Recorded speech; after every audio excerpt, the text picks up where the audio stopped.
Hello everyone, welcome back to my mini blog. आज मैं कुछ बताना चाहती हूँ जो जिसे किसी ने आज तक नहीं बताया, रियलिटी ऑफ यूपीएससी जर्नी।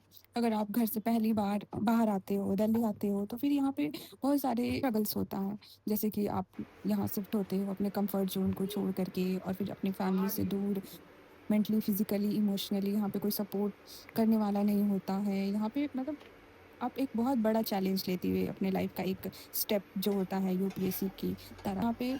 यहाँ पे मतलब कोई नहीं होता, और यहाँ पे है कि आप सब कुछ खुद हैंडल करते हो, लोगों से मिलते हो, फिर बातें करते हो, यहाँ के इन्वायरमेंट में अपने आप को अडेप्ट करते हो, यहाँ के फूड, एवरीथिंग।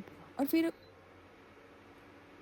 अपने आप को हमेशा मोटिवेटेड रखने का कोशिश करते हो। लोग मेरे से ये पूछते हैं कि तुम इतना मोटिवेटेड कैसे रहती हो, तुम कैसे पढ़ाई कर लेती हो। लेकिन पर मेरा एक सिंपल सॉल्यूशन मैं निकाली हूँ कि अगर जब मैं नहीं पढ़ सकती 4 घंटे या फिर 10 घंटे, तो मैं कोशिश करूँगी कि 1 घंटे पढ़ लूँ, उसके बाद आगे 2 घंटे कोशिश करूँ। ऐसे ऐसे करके दिन में 4 घंटे हो जाते, ईजिली हो जाते हैं। और फिर कुछ जो टाइम मिलता है फिर मैं खुद को देती हूँ, कुक करती हूँ खुद के लिए। और फिर जो घर का काम, मतलब अगर आप मेड नहीं लगाते हो, एक अकेले रूम में रहते हो, तो फिर बहुत सारा काम होता है। और फिर आप अपना काम में बिज़ी रहते हो, फिर कुछ अच्छा सा म्यूज़िक प्ले कर लो जो आपको बहुत पसंद हो, तो एक अलग मोटिवेशन होता है। फिर आप अपने घर पे बात कर लो, जो फैमिली में जो जो आपको बहुत समझता हो, जिससे आप बहुत कनेक्टेड हो, तो एक फिर ऐसे ही दिन चला जाता है। और फिर नेक्स्ट डे के लिए भी आप एक अलग ही मोटिवेशन हो जाता है कि नहीं, मुझे पढ़ना है, मुझे क्लियर करना है, हर एक चीज़ को फॉलो करना है।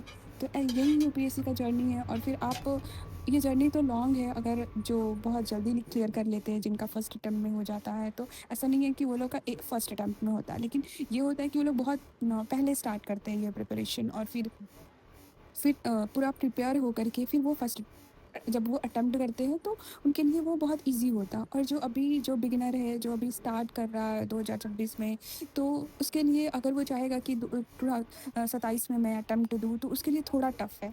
ऐसा नहीं है कि ईज़ी है, पर टफ़ है। और ऐसा भी नहीं है कि आप नहीं कर सकते हो, पर कर सकते हो। लेकिन आपको बहुत चीज़ें हैं जो आपको इस एग्ज़ाम के प्रिपरेशन में, इस साइकिल के प्रिपरेशन में आपको सीखने को मिलता है।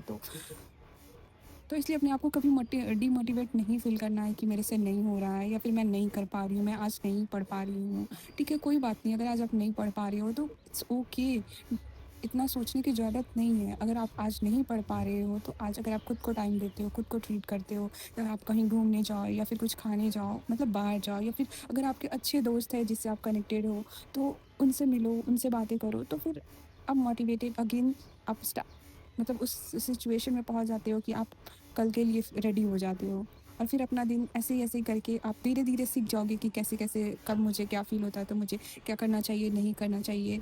और है कि अगर आप जब भी बहुत ज़्यादा डीमोटिवेटेड या फिर सफोकेशन टाइप का जो फ़ीलिंग होता है, वो होता है, तो फिर आप मेडिटेट करो, योगा करो, फिर कुछ ठंडा पियो। अगर अभी बहुत गर्मी हो रही है यहाँ पे दिल्ली में, तो फिर ऐसे-ऐसे दिन अच्छा होता है। तो Thank you so much for watching this video.